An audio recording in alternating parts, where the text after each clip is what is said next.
Hey YouTube. Um, if you're following this every single day, I apologize for the sporadic nature of these recordings. Yesterday, being a mom was a higher priority than this recording because my daughter decided that no, she wasn't going to sleep. And no matter what I did, I couldn't leave her alone in her bedroom. So by the time I even got to a point where this would be possible, it was 6 in the morning. Yeah. Um, anyway, so happy Friday, everybody. You probably noticed that Biden, even though he said he was going to announce his VP pick this week, decided, I think it was Wednesday when his campaign was starting to say that he probably wouldn't announce it this week. And by golly gee, we still don't know. The Democratic convention happens on the 17th, though, so that means he's got only next week to come up with a name. Who are you thinking? Rice? Harris? Ducksworth? Somebody else? Warren? Maybe? I don't know. Let me know. What are you thinking? Anyway, got about 10 minutes to invest in this today. Let's see if we can get through it, shall we? So anyway, Chapter 8, Parallel Lines. Third time here. Sometime in the afternoon of Saturday, September 26, 1981, one of my grandparents called an ambulance. I didn't know it then, but my father had been critically ill for 3 weeks. It was the first time anybody had called for medical help. My grandmother had been a regular at Jamaica Hospital and Booth Memorial Hospital and Medical Center. My dad, too, had been admitted to Jamaica a few times. All of my grandparents' children had been born there, so the family had a long-standing relationship with the staff and administration. My grandparents had donated millions of dollars to Jamaica in particular, and in 1975, the Trump Pavilion for Nursing and Rehabilitation had been named for my grandmother. As for Booth Memorial, my grandmother was heavily involved with the Salvation Army volunteers there, and it was also where I had spent much of my childhood because of my severe asthma. A single phone call would have guaranteed the best treatment for their son at either facility. No call was made. The ambulance took my father to the Queen's Hospital Center in Jamaica. No one went with him. After the ambulance left, my grandparents called for their other 4 children, but only Donald and Elizabeth could be reached. By the time they arrived in the late afternoon, the information coming from the hospital made it clear that my father's situation was grave. Still, nobody went. Donald called my mother to let her know what was going on, but kept getting a busy signal. He got in touch with our superintendent and told him to buzz her on the intercom. Mom immediately called the house. The doctor thinks Freddie probably won't make it, Linda, Donna told her. My mother had no idea that Dad was even sick. Would it be all right if I came to the house, that I can be there if there's any news? She didn't want to be alone. When my mother arrived a short time later, my grandparents were sitting alone by the phone in the library. Donald and Elizabeth had gone to the movies. While Mom sat with my grandparents, nobody said much. A couple of hours later, Donald and Elizabeth returned. When they were told there was no news, Donald left, and Elizabeth, nearly 40, made a cup of tea and went upstairs to her room. As my mother was getting ready to leave, the phone rang. It was the hospital. Dad had been pronounced dead at 9:20 p.m. He was 42. Nobody thought to come get me from school, but arrangements were made for me to take a bus the next morning. Dunn drove me to the Greyhound station in Hartford, where I boarded a bus bound for the Port Authority bus terminal in Manhattan. After picking me up in the city, my mother, brother, and I drove to the house, where the rest of the family was already gathered in the breakfast room to discuss the funeral arrangements. Mary Ann and her son, my cousin David, were there. My Uncle Robert and Blaine, and Donald, Ivana, almost 8 months pregnant with Ivanka, and their 3-year-old son Donnie. Nobody said much to my mother, brother, or me. There were some attempts at forced heartiness, mostly by Rob, but they didn't land well and soon stopped. My grandfather and Mary Ann spoke in hushed tones. My grandmother fretted about what she was going to wear to the wake. My grandfather had picked out a black pantsuit for her, and she wasn't pleased. In the afternoon, we drove to R. Stutzman and Son Funeral Home, a small place in Queens Village about 10 minutes from the house, for a private viewing. Before going to the main room, where the coffin was already perched on its stand, I asked my Uncle Robert if I could discuss something with him. I pulled him into a small alcove down the hall from the visitation room. I want to see Dad's body. I saw no reason not to be direct. I didn't have a lot of time. You can't, Mary. It's impossible. Rob, it's important. It wasn't for religious reasons or because I thought that was how things were done. I had never been to a funeral before and knew nothing about protocol, although I knew I needed to see my father and I couldn't articulate why. How could I say, I don't believe he's dead, there's no reason for me to believe that. I didn't even know he was sick. I could only say, I need to see him. Rob paused and finally said, no, honey bunch. Your dad is being cremated and his body hasn't been prepared. It would be terrible for that to be your last memory. It doesn't matter. I felt desperate in a way I didn't understand. Rob looked down at me and then turned to leave. I stepped in front of him. Please, Rob. He paused again, then began walking down the hall. Come on, he said. We should go in. On Monday, in between the two sessions of the wake, the family went back to the house for lunch. On the way, Donald and Ivana had gone to the supermarket and picked up large quantities of prepackaged cold cuts that Mary Ann and Elizabeth laid out on the breakfast room table, and we ate or ignored in relative silence. I had no appetite and wasn't part of the conversation, so I left the breakfast room to wander around the house, as I'd used to do when I was younger. I walked to the back stairs across from the library doorway and caught a glimpse of Donald holding the telephone in his hand. I don't know if he had just finished a call or was about to make one, but when he noticed me standing in the hallway, he returned the handset to the cradle. Neither one of us spoke. I hadn't seen Donald since Mother's Day, which we had celebrated at North Hills at my grandparents' country club on Long Island. I didn't expect tears from anybody except my grandmother, but Donald. And particularly my grandfather seemed to be taking my dad's death in stride. Hey, Donald. What's up, honey bunch? I sometimes wondered if either of my uncles actually knew my name. Dad's going to be cremated, right? I had known for years that that was what Dad wanted. He had felt so strongly about not being buried that it was one of my first things he had told my mother after they were married. His insistence upon it bordered upon an obsession, which was why I had known about it before I turned 10. Right. And then what? He's not going to be buried, is he? A look of impatience crossed his face. It was clear he didn't want to be having that conversation. I think he is. You know that makes no sense, right? That's what Dad wants. He picked up the phone. When he noticed I wasn't moving, he shrugged and started to dial.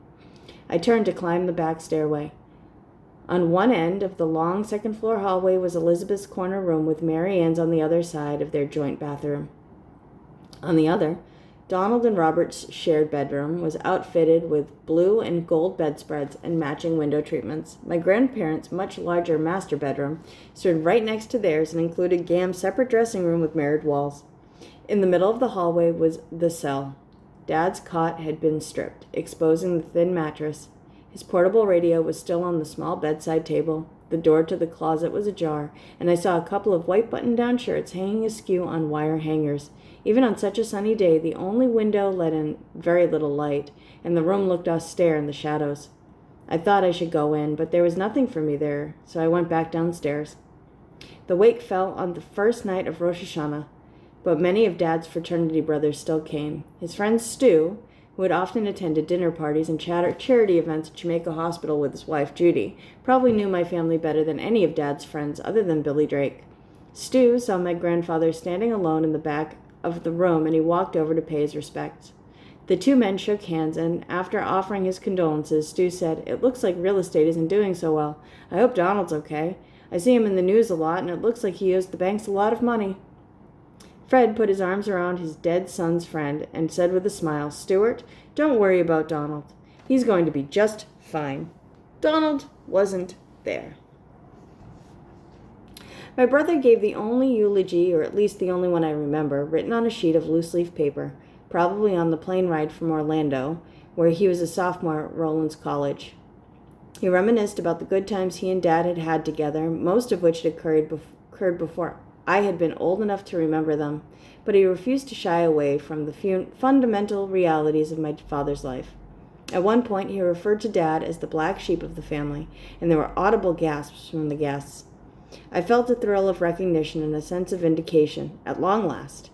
My brother, who had always been so much better at negotiating the family than I was, had dared to tell the truth.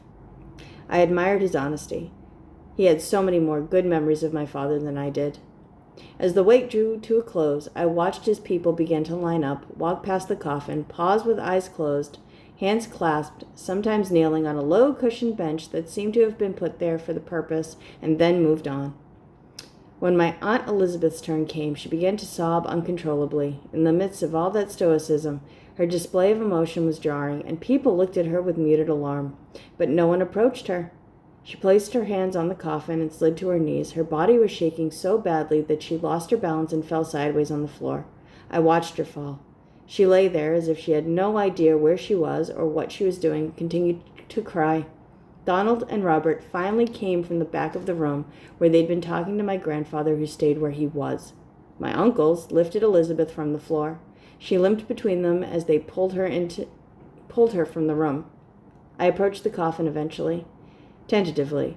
It seemed impossibly small, and I thought that there must have been a mistake. There was no way my father, at 6'2", could have fit inside that box. I ignored the bench and remained on my feet. I bowed my head, concentrating hard on one of the coffin's brass fixtures, and nothing came to me. "Hi, Dad," I finally said under my breath.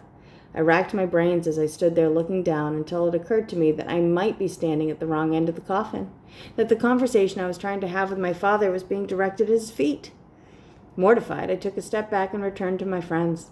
There was no church ceremony. The coffin was transferred to the crematorium, and we met briefly in the chapel next door, oddly sun-drenched and bright, where a minister of no specified denomination demonstrated both his utter lack of knowledge of my father and the fact that nobody in the family had bothered to educate him about the man he was soon to consign to the flames. When the business of the funeral was complete, the family planned to take a drive to the All Faiths Cemetery in Middle Village, where the family plot was. My grandfather's parents, Frederick and Elizabeth Trump, were the only occupants at the time. I later learned that over the preceding 2 days, my mother and my brother, and I separately pleaded with different members of the family to allow my father's ashes to be spread over the waters of the Atlantic Ocean. Before we left the chapel, I caught up with my grandfather to make one final plea. "Grandpa," I said, "we can't bury Dad's ashes. That's not your decision to make." He started to walk away, but I grabbed his sleeve, knowing it would be my last chance. "Wasn't it his?" I asked. "He wanted to be cremated because he didn't want to be buried. Please, let us take his ashes out to Montauk." As soon as the words came out of my mouth, I realized that I'd made a critical mistake. My grandfather realized it too.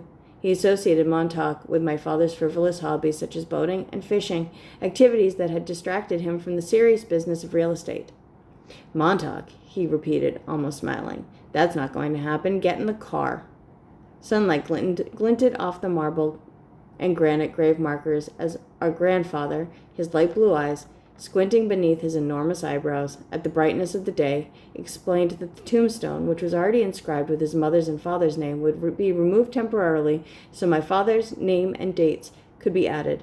As he spoke, he spread his hands wide like a used car salesman, bouncing on the balls of his feet, almost jaunty, knowing he was in the presence of a rube. My grandfather followed the letter of the law and then did what he wanted. After my father was cremated, they put his ashes into a metal box and buried them in the ground. Dad's death certificate, dated September 29th, 1981, states that he died of natural causes. I don't know how that is possible at 42. There was no will.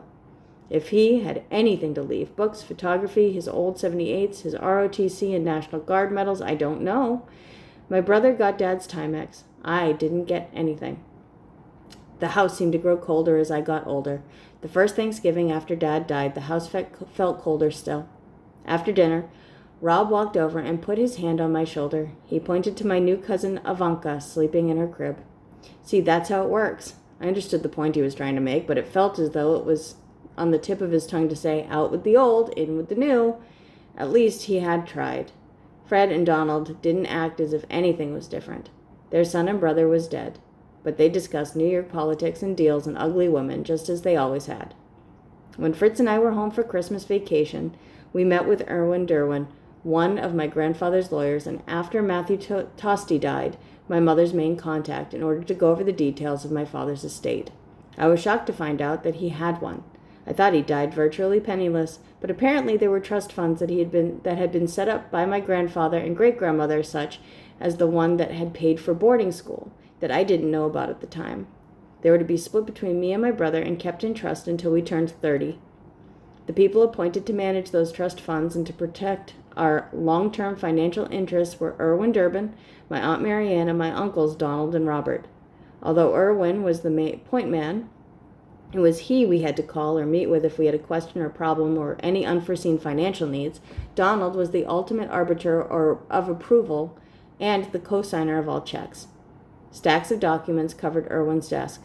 He sat in his chair behind them and began to explain what exactly we were about to sign. Before we got very far, Fritz interrupted him and said, "Mary and I talked about this earlier, and first we need to make sure that Mom will be taken care of." "Of course," Irwin said. Then over the next 2 hours, he methodically went through every piece of paper.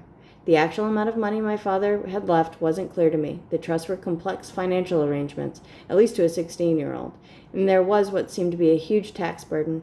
After explaining each document's significance, Irwin pushed it across the desk for us to sign. When he finished, he asked if we had any questions. "No," Fritz said. I shook my head. I hadn't understood a thing Irwin had said. All right, guys. That is the end of part 2. We start part 3 on Monday, otherwise known as Smoke and Mirrors. I will also make a point to get rid of this awful, quote, beauty filter. I keep looking and grabbing images of myself, and it's like, oh my God, I have okay pores, but this is ridiculous. I don't need to look like I'm in some bizarro world 80s movie. Anyway, that's it for today. I know. I can't keep it together long enough. Bye, guys.